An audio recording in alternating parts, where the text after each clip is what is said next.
What's up, guys? Kool-Aid here, and today we're going to talk a little bit more about positioning as well as trigger discipline and a couple other things I'll go over a little bit. But, I've already covered this stuff a little bit in Sniping 101, but I had this video. This is from like the first day of the latest double experience, so I've had this for a while. But this is going to emphasize how important finding a good sniper spot is, positioning. This was like the number one thing I talked about on my Sniping 101 video, and this is maybe one of the most perfect examples I have come up with. And I purposely left the first 2 minutes of this video in, even though it's probably the most boring 2 minutes of gameplay you will ever see from me.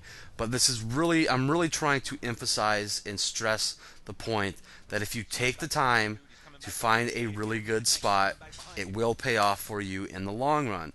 And what's going on here is we basically, in C, we own the North Point Station. This is pretty much one of the most northern points on this map. The only spot that's more northern than this is owned by the TR at this point, and they're basically flooding down to the North Point Station trying to take it from us.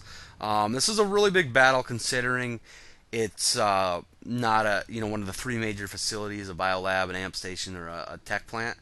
This is a pretty big battle.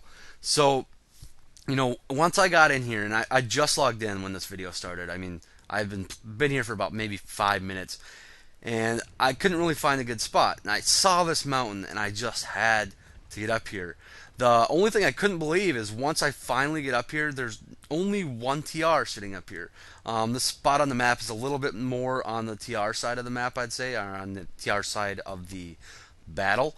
There's only one TR up here, and he is a heavy. I have no idea what he's doing, but I really expected to see about 4 or 5 snipers sitting up here because this is such an amazing spot.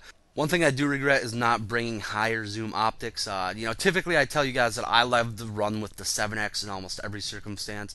This is just a little outside of that range. This is typically I'm sniping from a little bit closer than this, and you're going to see at the beginning I do have a little bit harder time getting some headshots. It's not totally due to the 7x scope.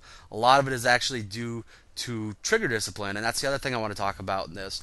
You're going to see me taking some bad shots at the beginning of this streak, and what this is going to do, it's not giving my position away at all. Actually, they have no idea that I'm even shooting at them. A lot of them, the ones that I do get hit markers on, obviously know I'm shooting at them.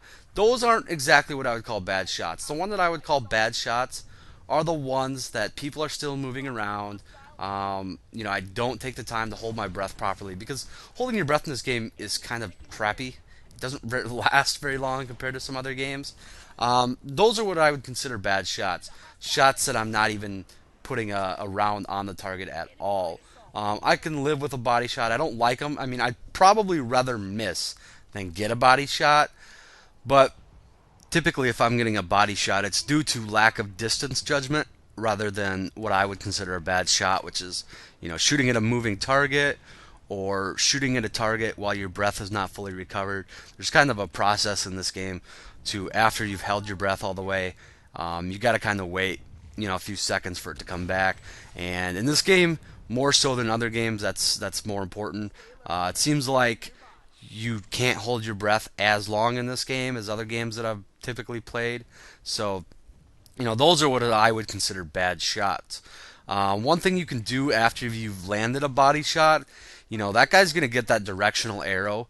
Now, from this distance and from behind good cover like I got here, they're going to have a real hard time seeing you anyway if you land that body shot.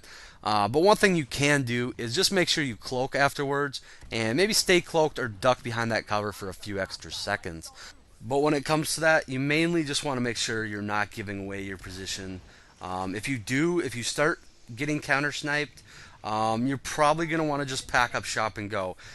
Even if you kill the sniper or snipers that are trying to counter snipe you, they're just going to keep respawning and keep making your life hell up there. They're going to make you basically focus on that and not allow you to get the other kills.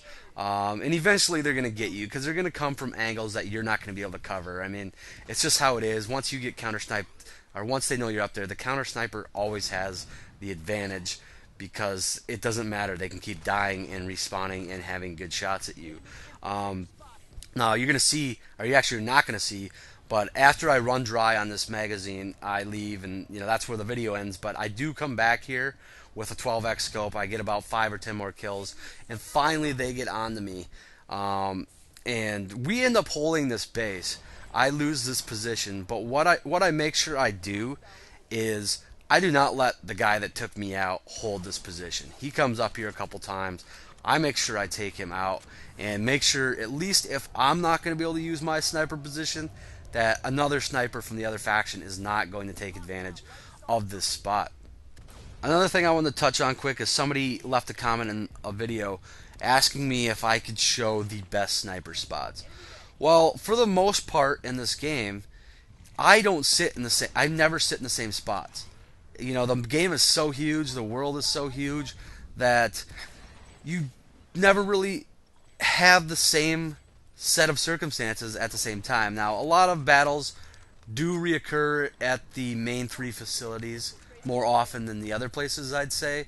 And I might eventually do a video on how I would defend from those facilities.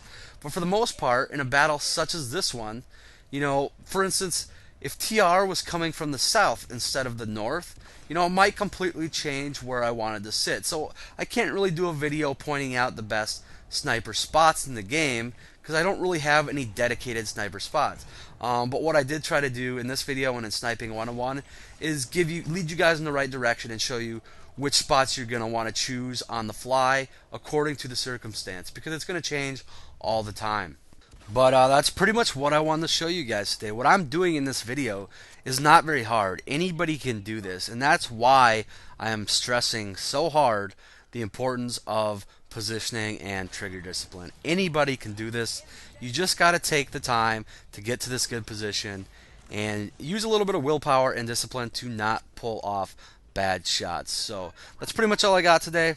If you like this video, please throw me a thumbs up. I do really appreciate it. I am working on a lot more good Infiltrator stuff for you guys, but I might come back like this video and touch on something I've already covered a little bit in Infiltration 101 or Sniping 101. From time to time I will do that just to cover it maybe a little more in depth, or possibly just as a reminder if I really want to stress something like this today. So that's all I got. As always, guys, thanks for watching, and I'll talk to y'all later. Watch your 6 Infiltrator in the air.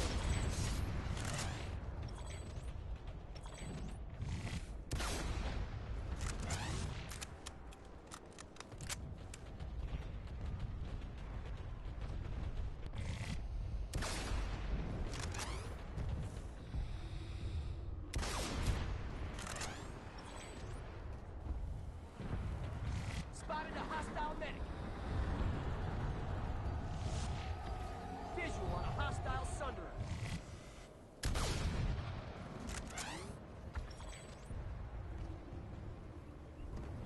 Spotted a hostile enemy infiltrator spotted.